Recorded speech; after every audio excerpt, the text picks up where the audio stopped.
Hello, and welcome to OLA 2020. Thank you for joining us in this session on fundraising ideas that work. My name is Wayne Hanway.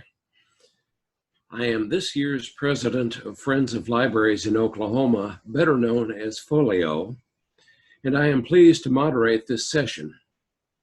I'm joined by our session's presenters, Diane Derrickson, Sharon Solomon, and in a few minutes, Ashley Wilkie. Diane Derrickson is a retired teacher. She's new to the Elgin community and to the Friends of the Library organization. The Elgin Community Library was the first place she walked into in her new hometown, and she immediately found a place that welcomed her. She is enjoying being a small part of this amazing library community. Sharon Solomon is the past president of Folio. She's the retired director of the Rose State College Library. She's the former president of the Oklahoma Library Association, former president of the American Library Trustees Association, the resourceful master of Folio's fantastic Facebook page, and editor of Folio's newsletter. Ashley Wilkie is a regional coordinator for the Pioneer Library System, where she manages the Southwest Oklahoma City branch. She has worked in libraries for over 10 years and is passionate about community-driven services. The Southwest Oklahoma City Library has a dedicated Friends of the Library group that has tripled profits in just a few years by streamlining traditional fundraisers such as book sales. Ashley is excited to share how the Southwest Oklahoma City Friends of the Library has found success in going back to their roots. I will be back at the end of the session, perhaps with some questions for our presenters, but now I want to turn it over to Diane and Sharon, and later Ashley. So take it away. Well, I'll go ahead and start. I am so new to all of this. Listening to your credentials, I am a baby at this. New not only to Elgin, but new to the library volunteer system. So when Jeannie Cook, who knows everything about the Elgin Public Library and its history, was not able to do the presentation, she asked if I would. And that sent me out on a research and history tour. I had to learn everything real fast.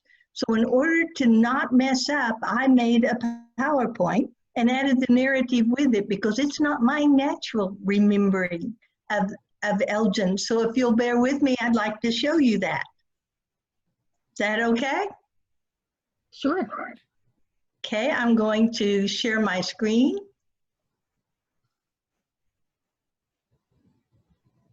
And here we should go.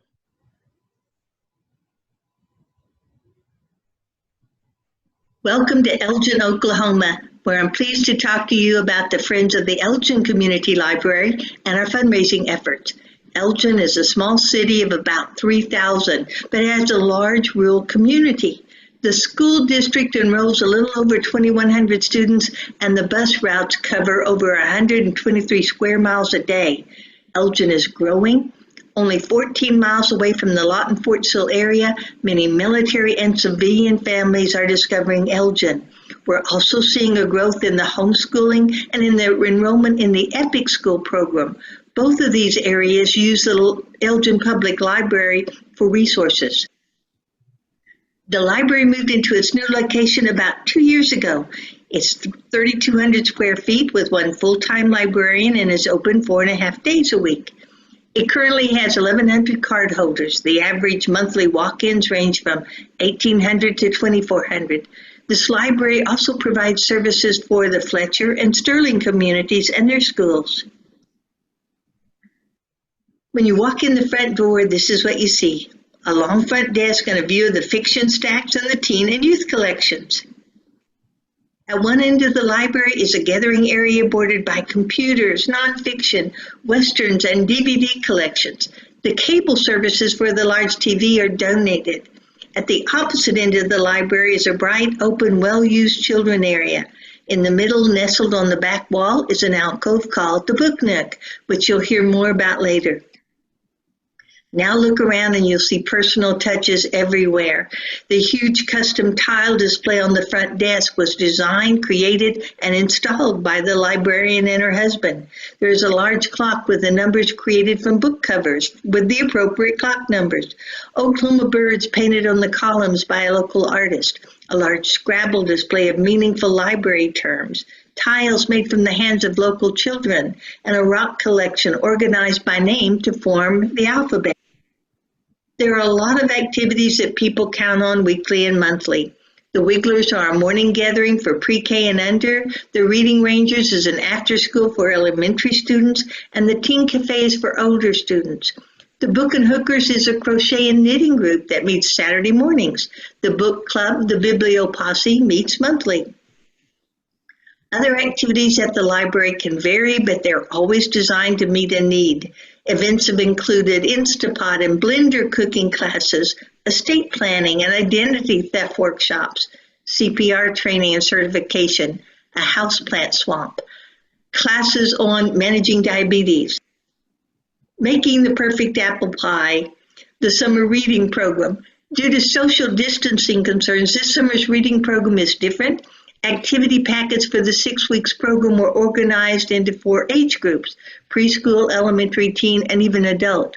These packets were then placed in a paper bag to be picked up at the library. Special live programs are held outside in the park.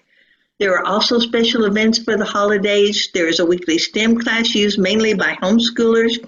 Recently, the library was able to sponsor a special exercise and health class for senior citizens at the community center, thanks to a special health literacy grant. Who's keeping this all organized and functioning? Well, our library has one trail hiking, donkey herding, turtle wrestling, fun-loving, artistic, energetic librarian, and that makes all the difference. There are also 2 Russian turtles in residence, Webster and Dewey. All of these events and activities take money, so fundraising is necessary. The Friends of the Elgin Community Library came officially to life in late 2011. 7 years later, their fundraising efforts helped them to donate $35,000 toward the new library building. Today, the organization has 64 individual, family, and lifetime members. We have an additional 37 business members. Fundraising activities generate $7,000 to $9,000 yearly, and resource donations also help to keep expenses way down. That brings us to fundraising. One of our members loves to say, if we don't ask, we won't receive. So we do a lot of asking.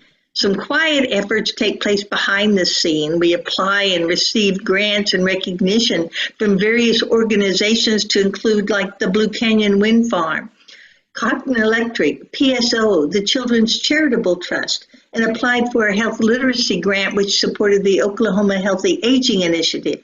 We completed applications to compete for awards and recognitions that led to cash awards.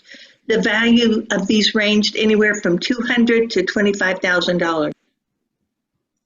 Some fundraising efforts take a lot of hands on deck. The annual book sale takes a year to prepare and a small army of volunteers to be successful. Silent auction events at the library occur when members or organizations donate items that we know will have a fundraising value. A donation of OSU tickets created a hot raffle moment. Rummage sales happen multiple times throughout the year. The Book and Hookers created a blanket contest fundraiser with voting done through donations. We had a very aggressive drive during National Friends of the Library Week to recruit new members. Tables were set up and manned in various locations around town, as well as in the library. We participate in the Amazon Smile program. If a customer identifies our library as their charity, Amazon contributes 0.5% or 0.5% of the purchase to the library. To that date, we have earned just under $700. The Best Choice Label program donates 3 cents for each Best Choice label submitted. This amounts to $60 to $90 a year. The Book Nook is a small area where good donated books, puzzles, learning toys, etc. can be found and purchased from the library all year long. Working with the local Masons, we served a fundraising breakfast. The space and equipment was provided by the Masons, and the other food and serving products were provided by donations. The Mason State Organization matched donations up to $1,000. We've learned when you go out and ask, be specific. Many activities will be asking these same businesses for help. When you're specific, they can see the exact impact their donation could have. Here are a few we tried. We requested and received gift cards from Walmart and Target out of Lawton. Sometimes we had to ask multiple times to get through the corporate red tape, but they came through. Our members went out in search of donated promotional items, gift cards, services that were used to create fantastic gift bags for new and renewing friends of the Elgin Library. We applied twice to the Pilcrow Foundation, which supplied books directly to the library. Reached out to a local restaurant who responded by donating 10% of dining receipts during a 4-hour fundraiser. We promoted and organized multiple book drives in area schools and encouraged the community to donate right at the library all year long. We received food donations from Bar S and the local grocery store for events we sponsor. Members have pitched in and donated supplies and assistance to host events that targeted local business leaders. Proposals were written up and submitted to local banks to fund the purchase of books for Read Across America. Members distributed flyers and approached the local paper, the Lawton newspaper, and even the area television station, who all provided free information and advertisement for the library.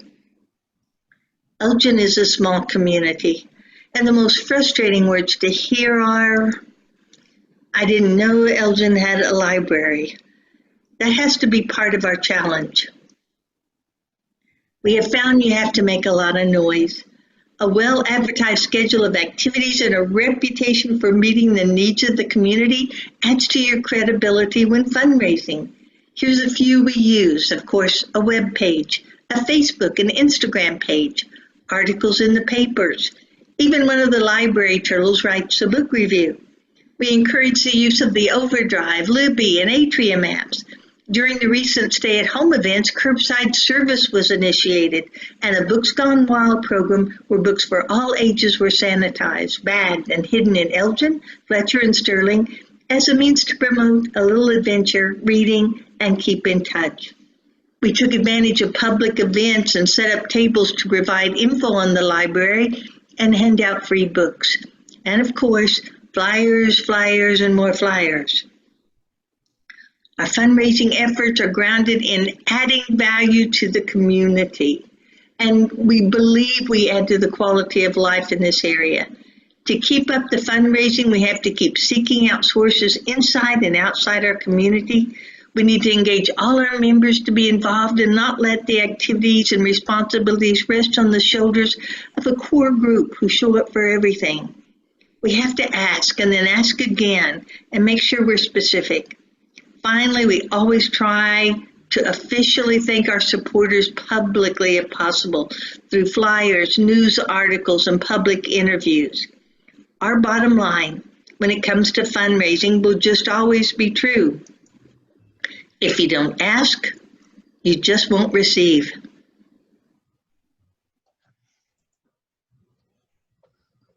I'm new to this, but I am so proud of this little library. That's a very impressive presentation, Diane. Thank you.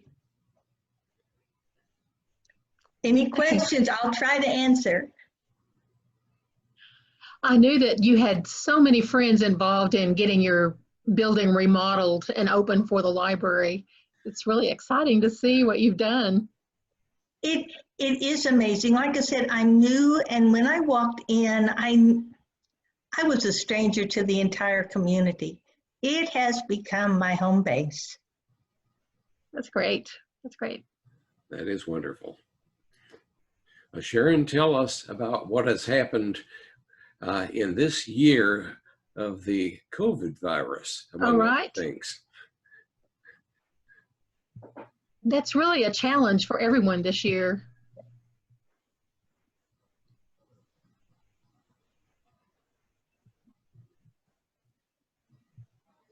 I attended some meetings this spring where people kept saying, what are we going to do? Libraries need things. How can we help them? And so I started researching and coming up with ideas of things that were social distance ideas that maybe we don't have as high touch as we have on regular book sales and typical fundraisers that we have. So I attended some webinars, and one of them suggested that over the past 60 years, we really shouldn't be too afraid that people are going to back out of giving, because over the past 60 years, the average giving has grown. In fact, Indiana University School of Philanthropy since 1956 says the average giving has grown 4.7% adjusted for inflation in times of economic growth, and just decreased 0.5% in economic downturns. So that gives us hope that there's still money out there and people willing to give. In fact, they found that low to middle level annual donors seem to remain the most steadfast. People who gave larger amounts backed away during economic downturns. And then giving has really never stopped. While the amount the donors may give decrease during slow economic times, their giving is continued, especially to places they like, charities that they typically support, including libraries. So don't assume that don't assume that there's going to have a negative answer if you're going to ask. So go ahead and ask, just as Diane said. You want to provide information, of course, for them and give them updates about what's going on, and let them know that whatever they do, they can be a part of the effort. If they can't give money this time, maybe they can promote it to their friends on social media, or just let them know that whatever they can do is going to be valuable for the library in the long run. Some libraries are able to give challenge grants or find places that will give challenge grants.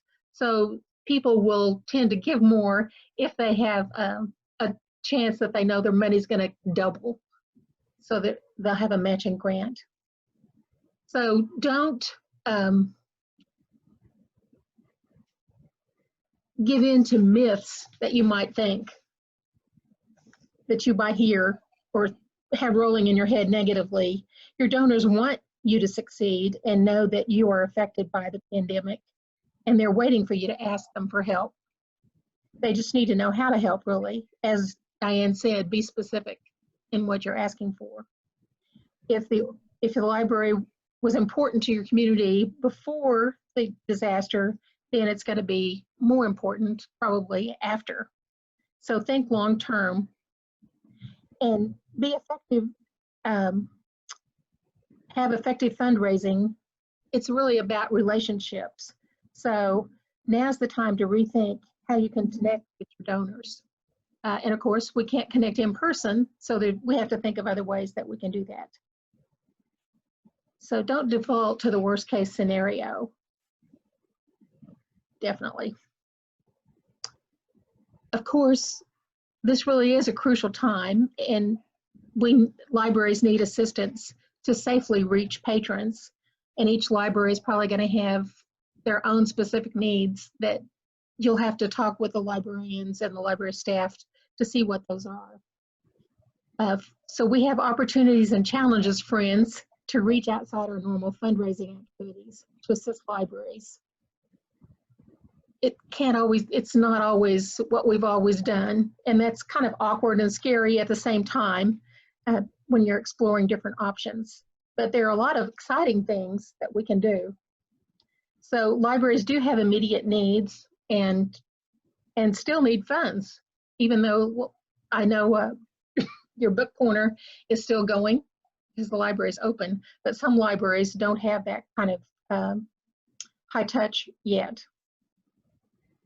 So whatever you do, you want to tell the library story.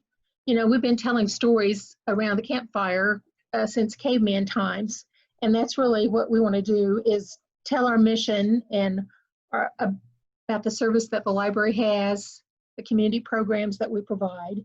So we need to get that word out.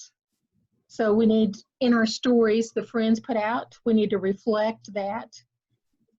So have your goal, what will the project do for individuals of the library, and explain why they should participate in this worthwhile cause, and connect to people's emotions and their hearts. Someone explained it like being in a sandwich. You give them an emotional heart tug about what the library is going to do, and then you give them some logic about what that will actually accomplish, and then you give them another emotional thing. So you give them a logic sandwich in your storytelling. So don't just let fundraising happen, then extend your story. So if you had a fundraiser or a book sale, for example, we had the big Metro book sale, and if you never heard how much you earned in the book sale or what that went for, then it was kind of a lull. It wasn't exciting anymore. So you want to be sure you follow up on, what did that accomplish? Did it really happen the way you planned? And what's the library doing with it? So that it went for something, and keep that momentum going and tell the whole story, not just the beginning of the story, but the end too. And of course, you might need volunteers. You may need some expertise that your friends group doesn't have. The Carla Campbell-Lean wrote a book that we reviewed in the Folio newsletter last issue, called From Library Volunteer to Library Advocate. And in it, she discusses how you can recruit from different generations in different ways, and actually how to write a job description for a volunteer. And she gave an example in a webinar I heard her talking, where a library needed somebody to help with computers. And they just wrote a job description, and sure enough, somebody called, and after they'd advertised, and they volunteered to help them with their computer problem. So volunteers, whatever you need them for, will be very helpful. So we've identified the need, brainstorm the possibilities on how we could fill those needs, and then spread the word about what is needed. And sometimes friends can actually do what's needed in the current budget, or maybe reallocate some resources that they have, or talk with community leaders or businesses or other supporters and accomplish those objectives. So these ideas that I'm going to have might be something that you could do or think about, or just use as a germ that you can go on and do other things with. You know, you just plant a seed and then you say, oh yeah, I could do that, but it needs to be this way. Well, that's what I want you to do with these ideas, is make them your own. So several libraries have non-events. They stay home and have a read a book ball, and they publicize it. If you don't have to get dressed up and attend, you just support the library. This is the Los Angeles Library Foundation had this particular one.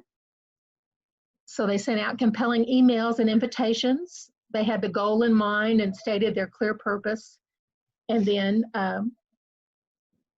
they kept the expenses pretty low. This is a big library, so their expenses were $10,000, but they raised over $100,000.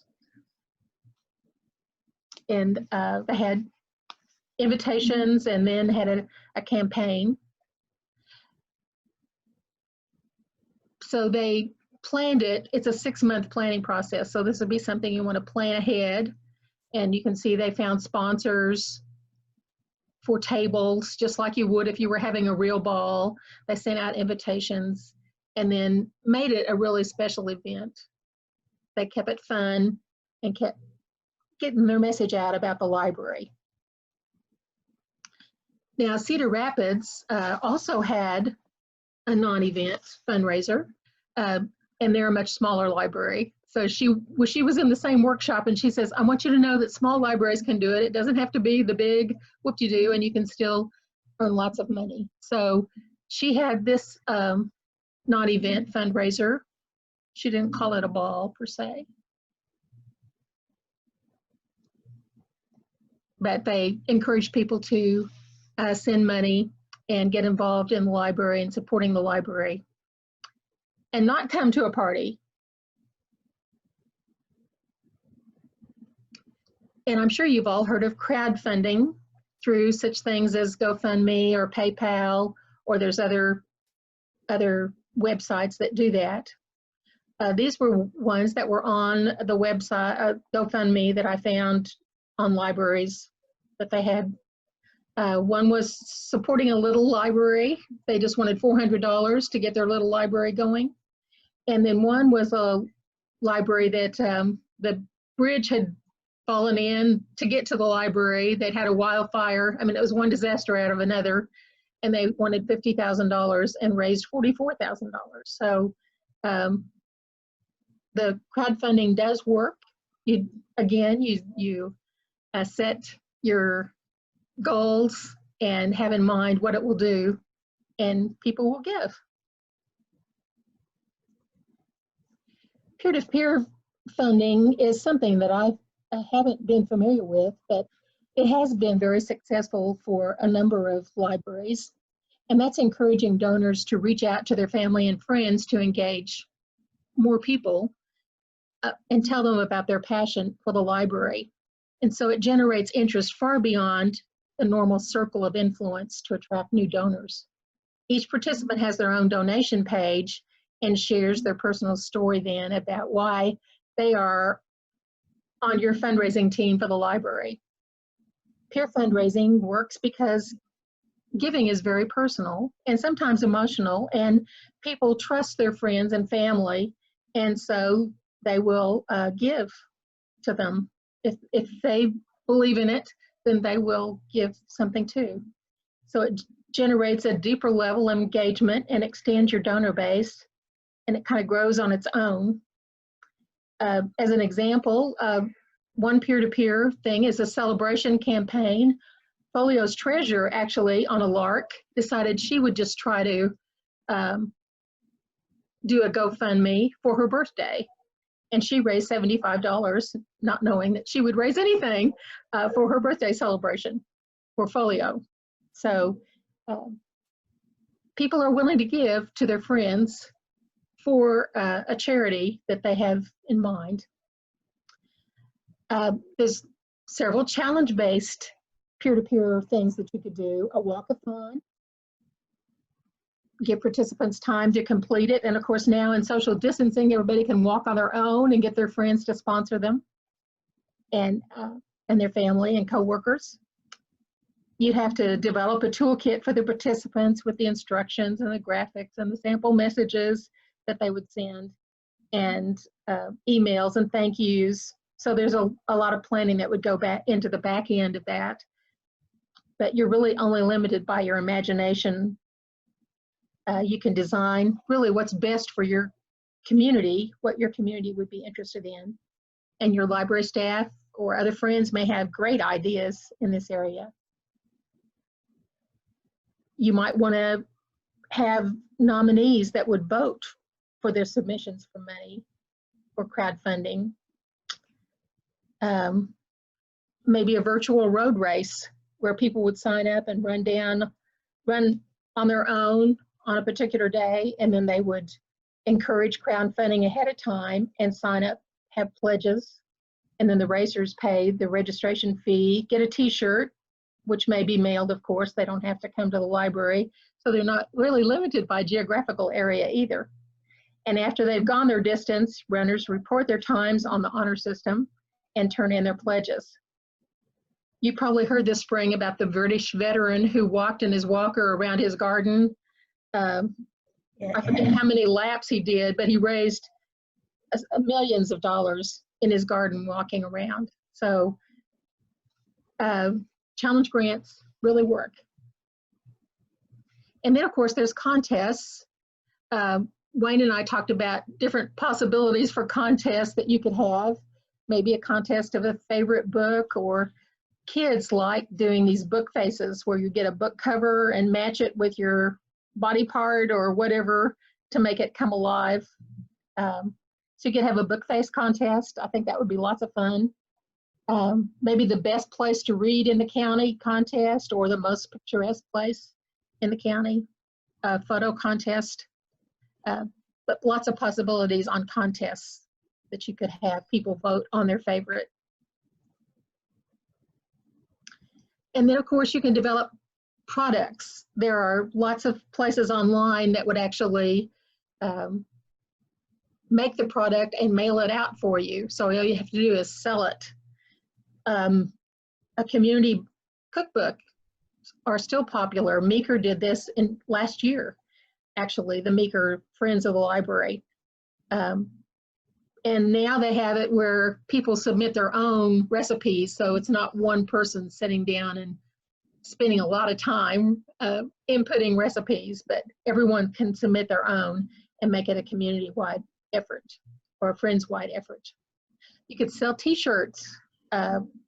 They're still popular, and there's t-shirt stores online that will print out your design and mail them for you. This is a Furry Friends calendar. How about the Furry Friends of the library staff calendar for the year? I think that would be fun. I didn't have to put pictures of candy and cookies for you to know you could have a virtual bake sale as well. People are used to buying food now online, so you'd have to pack them so they could be shipped and not turn into crumbs, but that's a possibility as well. So there's products that you can sell online and then have them shipped to them.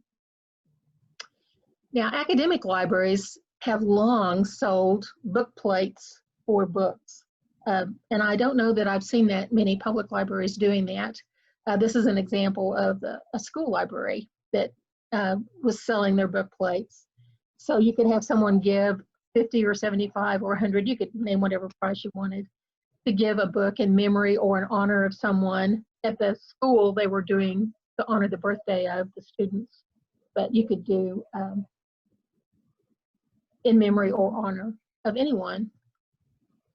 And that would be a relatively easy, passive, not too time-consuming way to raise funds.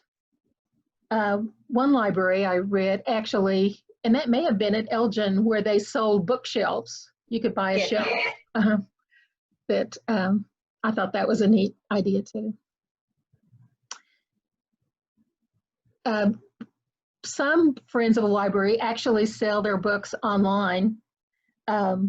This is the Tucson Library. Have I think they use other places besides Amazon, but this is the ad I could find that they had up right now. Oh, they used eBay and AbeBooks as well, and they had over 13,000 titles available online. You'd want them to be the books that were popular that would sell. You wouldn't want to just spend a lot of time putting up books that wouldn't sell. But anyway, that's a possibility for social distance kind of book selling.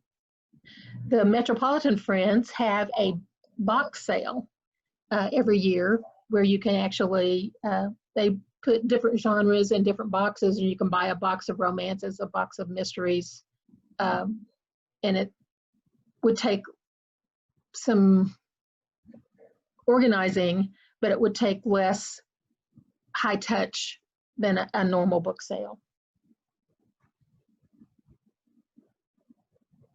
And then I thought the Friends of the Chapel Hill Public Library in North Carolina were so creative this year. They couldn't have their book sale in April. And so rather than having a traditional sale, instead of sip and shop, they had sip and share, and asking their friends to share a photo of what they were reading on the first day.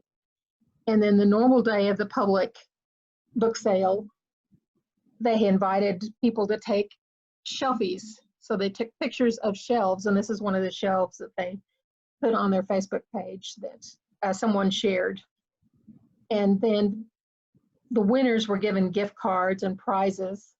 And then one day they were asked to donate the amount of money that they would normally spend at the book sale, $25 or $50 or more, and contribute it to the Friends. So even though they couldn't have a live Friends book sale, they thought outside the box and still had a non-book sale.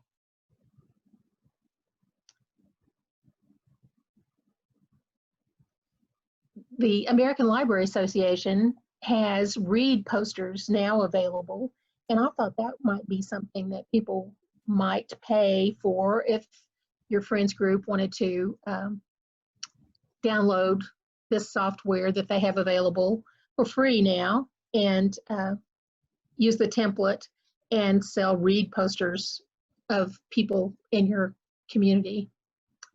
I thought that might be a great, fairly simple thing to do. And then there are lots of passive fundraisers possibilities. Local businesses, some businesses still are doing okay. I know this is an economic downturn, but the other day in a meeting, I overheard that OLA, or the Oklahoma Library Association, was asked if they could use some money because they hadn't spent their money, the vendor hadn't spent money on travel this year, and they had money left over for the end of their fiscal year. And I think OLA said, yes, they could use money. In fact, I'm positive they did. But I think there are local businesses still that would be willing to support different projects if you ask them. When Ashley comes, she's going to talk about what we do at South Oklahoma City Library. And I think you mentioned at Elgin that there are places that you can have local merchants share some of the sales on a specific day. One Friends of the Library has a bookstore in the library like the Norman Library does, and they ask people for a month to round up their sale. So if what they had was $5.50, they ask them to pay $6, and I think they said they earned $1,200 more dollars. That was the Friends of the Library in Montgomery County, Maryland. They earned $1,200 more dollars by that for 1 month, which added up to quite a bit. Of course, one kind of easy thing to do is just increase your membership fees. Sometimes you can sneak in another $1 or $2 or $5, and no one even notices. So that's a possibility. And of course, you can have Super Friends or some other category to add for somebody who gives more money.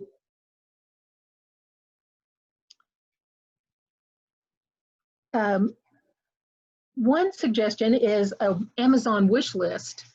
And I don't know how many people have done that, but some librarians actually just make a wish list and have it at Amazon, and then they tell their patrons about it, and the patrons can go in and buy for the library what they want, what they would choose. I've done that for some teacher friends of mine at the Oklahoma City Public Schools, but that would be if there was something the librarians really needed on Amazon that they didn't need right now, but could fundraise for. I think that would be a good way to do that. There's foundations and grants, as Elgin said. You just have to be creative. The Tulsa City County has the Foundation Center database where you can go in and say, you know, I'm in Oklahoma and this is the kind of thing I want. What foundations can I go to for that? And Oklahoma City University Library, Delaney Brown Library, also has that database, but they're closed this summer. I looked online and it's down, but of course we'll be able to get back in there eventually. And then the community, there are some community foundations that administer endowment funds that give grants. The Oklahoma City Community Foundation administers a grant for southeastern Oklahoma that's available. And they have children's grants there too. So there are places that you can write grants for. You just, as she said, Target, Walmart, and you keep asking. I think Walmart has a certain amount they give every month. So if you don't get it this month, you might be able to get it the next month. You just have to keep asking. You might have a virtual author visit. Authors can't be on tour right now or haven't been, that maybe you could have a program, sell tickets to hear the author online and have that visit. And then of course there's online auctions. There's all kind of software available to do that. I know OLA is having an online auction for their silent auction this year. You can think of all kinds of things that have what people would want: a computer, artwork, maybe family photos taken professionally outside, or baskets with themes, or Sunday brunch delivered from a restaurant, but all kinds of possibilities there. Like I said, you're limited to my imagination listening to me, but I'm sure you can do better at that. The Friends of the Belleville, Kansas Library actually had a costume jewelry extravaganza online auction. So it kind of depends on what your community's interested in and what they would like. I'm sure you've all heard of Dollars for Dares, having someone, usually someone popular or that a lot of people know, maybe a dignitary in the community or community leader, dye their hair or kiss a pig or sit on the roof or shave their beard. Something funny, but anyway, that's a crowdfunding thing that would be fun, as well as raffles. Elk City Public Library Friends had a special quilt that they had donated this year, and we're doing a raffle for that and earned a lot of money. You can also take advantage of national campaigns. Some of this you could do on the fly pretty quickly, but there are some national campaigns that you can take advantage of. And they're professionally done by consultants. They have professional designs. They have marketing materials of all kinds. They have timelines and all kinds of ideas about how to get more money from people that you would use if you use their products. And they're free. I mean, they want to support libraries. Giving Tuesday is usually in the fall, as you recall, and at the beginning of December.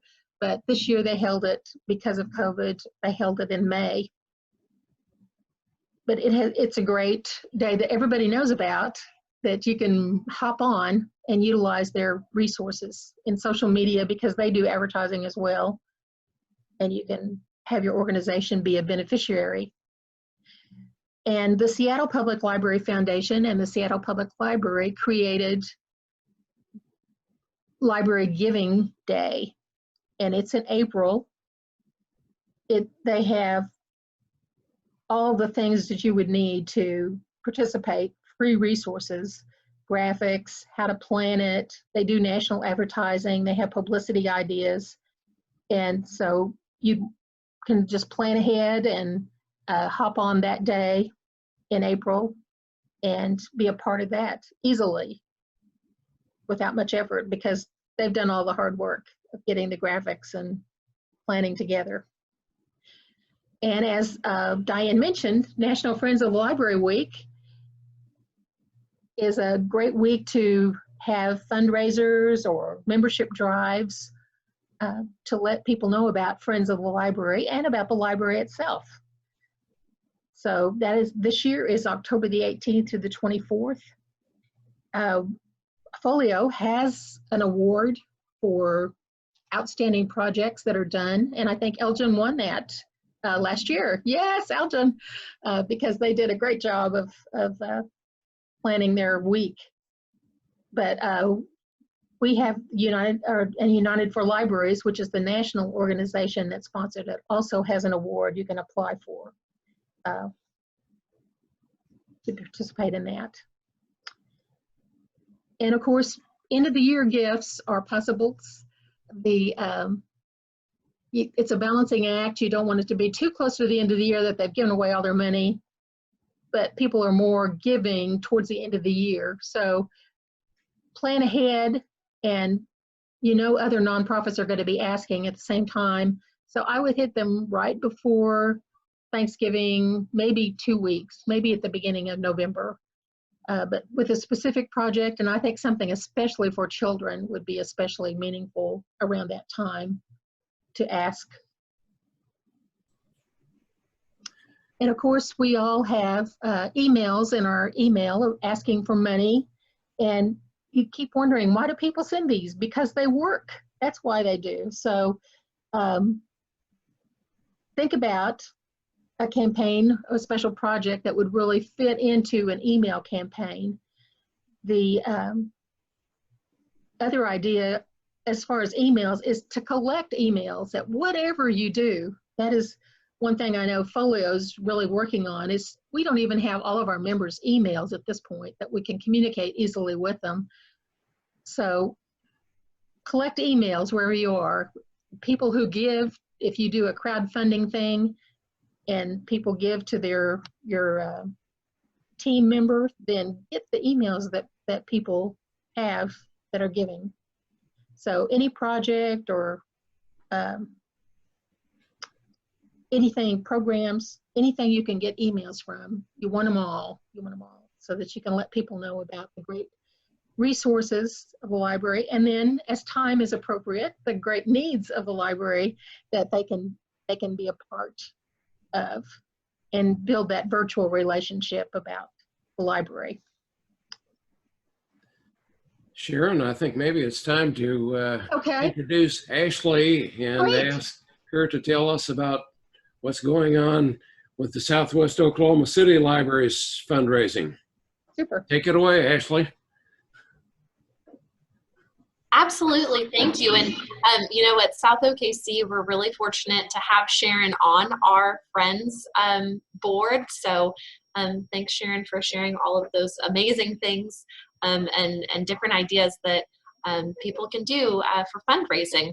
Mm-hmm.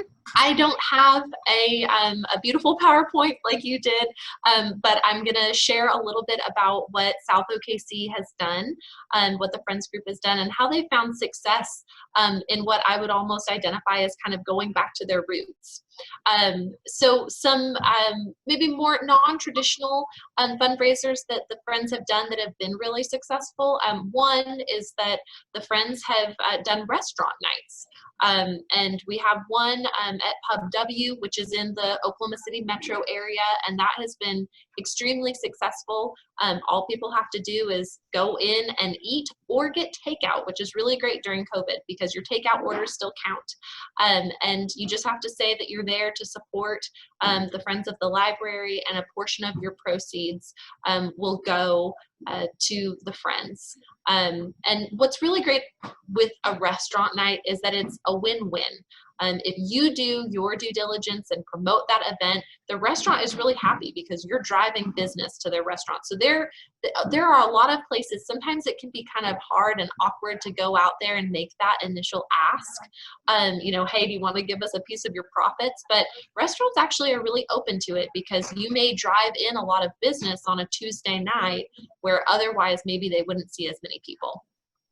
The Friends have also found a lot of success with just having selling bags. So that was one of the things that Sharon had shared in her presentation, was that you can sell different items. And so we've actually seen a ton of people interested in what I would consider kind of a mid-tier bag. So it has a zipper, it has some extra pouches on it. It's a little nicer than your traditional, you know, like grocery sack bag that you can get certain places. And we see tons of people, they like to buy it, they like to put their books in it. Lots of parents really like that and appreciate it. And it's also free advertising. So you can't go wrong with that. But what I really want to talk about is kind of what I mentioned at the beginning with this concept of going back to our roots. So the Friends had tried a lot of different ways to fundraise, and they were successful, but they were also incredibly time consuming. And so one of the things that they had done was have a garage sale that, like I said, was really successful, but the time that it took to gather all of those items and then sticker all of them and then man the sale was, it was a lot. It was a lot to put that on every single year. And so the group was really trying to dialogue about what were some things that we could do where there was a really good return on time invested. And we started out, we just had happened to do, we had weeded a lot of books, a lot of children's books. And so it was around the holiday season, and the Friends group decided to do a flash bag sale. And the Friends planned it in a matter of days. They used social media to promote it.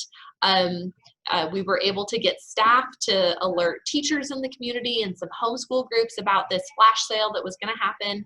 And essentially what it was is you got a Brahms sack, a brown paper bag, and you could load up as many books as you wanted into that bag. And I think that initial one was maybe $10.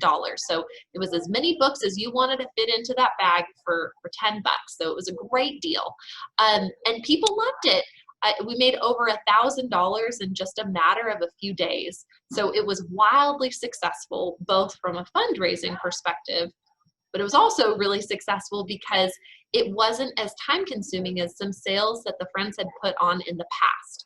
In the past, the Friends would sort books, they would lay them out on the tables. It was back in one of the meeting rooms, and so they would have to staff that the entire time. And while those book sales had been successful, it also was, again, just something that took a lot of time, a lot of staff time or volunteer time to make that happen. So here we had this experience of this flash bag sale that was wildly successful. And so what the Friends were able to do was really build upon that success. The community responded, and so they decided to start offering this bag sale quarterly. And I think part of what's made that so successful is that they've built in consistency, right? The community knows that this bag sale is going to be coming. They're excited about it. They're looking forward to it. The Friends put just really simple signs. You can go into Canva and make signs for free. You can get a free Canva account and print those out, and then they will laminate them and put them on the front of a garage sale sign or for sale by owner kind of sign that you can just get at Walmart. They put that out there, they put it on the road, and it just drives a bunch of people into the library. We also work really closely with the Friends about when the sales are going to be. So we know they're going to happen every quarter, but we try and be really intentional about if we've got, a big set of programs that are going to be going on, or a big event, or a time when we think a lot of people are going to be coming into the library, we want to capitalize on that and take advantage of the fact that people may organically come across the sale, and then they can learn about it, and then they can come to expect it. Sharon does an amazing job with our Facebook page, and so she does some ads through Facebook, and that's been super successful. The reach is, Sharon, correct me if I'm wrong, I know it's in the hundreds, Right. but it reaches a ton of people, which is really, really cool to see. And certainly it costs money, but we're not talking about hundreds of dollars in advertising. It's relatively inexpensive, and the reach is pretty good. A couple of things with having a bag sale. I think everyone has to get on board with the fact that some people are going to put a lot of books in that bag, and that's okay. And some people are only going to put 4 books in that bag, and that's okay too. I think that was a piece that was hard for some people to kind of come to terms with at first, that some people may be getting this screaming deal, and some people may honestly be somewhat overpaying for this bag of books. But honestly, it really comes out in the wash, and the fact that it doesn't take as many volunteer hours to run it, that it honestly really runs itself, has been such a huge benefit. What we do to make the quarterly sales take even less time is we just use carts. So the Friends come the evening before the sale's going to start. They load up carts with books. They have started breaking it out, so they'll make a cart of just children's materials, and they'll make a cart of just teen materials, and they'll make a cart of just adult materials, and then they wheel those out onto the public floor. We've moved away from having it in one of our meeting rooms because we've found that people will, as they're walking into the building, again, they may not be aware that the sale is going on, but it just draws them in because they see it right there. And I think that as a culture, we're all kind of drawn to this idea of getting a deal. And so there's something really appealing about the idea of a bag sale and kind of getting to choose. And it can be something that's really fun too when you see families come in and kids get to be really interactive in picking out the books. And it's okay to kind of take a chance on a book because you can get lots of different ones. And if you end up paying for one that you maybe didn't love, then that's okay because you got a lot of other ones. The other piece I'd say is to really know your community. So there is that sweet spot price point. And I would say don't be afraid to maybe take a risk and try raising the prices a little bit and see if the market will support it. We actually did that. We raised the price up to $15 and we didn't see a dip in sales. So that was really great for us to see that we could fundraise a little bit more by raising the prices just a little bit. We feel really good about the price point that we're at now, and so I don't think we're really looking to raise the price, but I would say, certainly as the years go on, that's something to consider and at least try. The way that we kind of explained that to customers is just like if I go to the Gap, one day the sale may be 30% off, the next day it may be 50% off, and the following day, it may be nothing, it's full price. And so that's sort of the environment that we've tried to cultivate around the sale is that, the price has stayed pretty consistent for the last couple of quarters that we've had the sale, but that there is this little element of surprise, like what kind of deal are you gonna get at this quarter's bag sale? The other piece of knowing your community is knowing what are people really interested in. So if you have, a community with a lot of retired folks, then adult books are probably going to be your bread and butter, right? But if you've got a community with a lot of young families, then children's books are going to be something that you want to make sure that you have a lot of. We do take some donations. A lot of the books that we sell are based on books that we've taken out of the collection. But that's something that the Friends have really started dialoguing about is, do we want to be really targeted about soliciting certain kinds of materials to be donated to the library. So we may not in our community need as many adult books donated, but we can't get enough children's materials. And so as families have their kids, aging up and they don't need those board books anymore, they don't need those picture books anymore, we want them to know that the library is a place where they can donate those books and give those books new life. I think that's about it in terms of, what South OKC has been able to do. It's been really awesome to get to kind of be a part of what the Friends have achieved. I think the last piece that I would kind of end on is we're really fortunate to have a close relationship between our Friends group and the staff. And I think that's really important because not only are Friends getting out and spreading the word about what the library does and what the Friends do, but the staff can do the same thing. It can very much be a synergistic relationship. And so it's really important for staff to understand what the Friends are all about because they're interacting with customers a lot. And so they have the ability to help recruit new members into Friends. Some things that in our post-COVID era, when we hopefully are able to resume programming, one of the things that we want to do is in some of our programs at the beginning or the end, kind of do a little commercial spotlight on our Friends of the Library and all of the great things they do and how their fundraising efforts are actually making the program that people are in right now possible to help to really, I think, paint a picture for people about the kinds of experiences that our Friends of the Library make possible. So, so that's everything I have to share about South OKC, but Sharon, certainly if you have anything to add. Yay!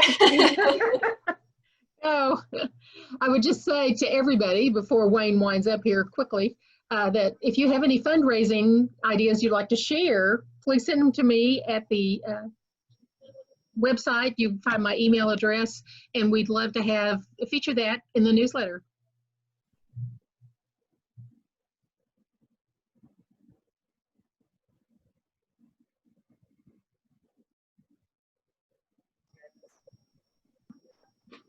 Wayne, I think you're mute. You're muted. Ah, There you go. thank you. Thanks to each of you, Ashley, Diane, Sharon, for presenting this most informative program. I hope people will take loads of notes from it. And thanks to all of those who are watching this program for joining us. If you like this session, I'd also encourage you to consider joining the Friends of Libraries in Oklahoma, Folio, where we strengthen libraries through Friends of Libraries, and you can make an important difference. Now, please remember to complete a session evaluation in the OLA Conference app, and we hope you will join us for many more conference sessions. Thank you.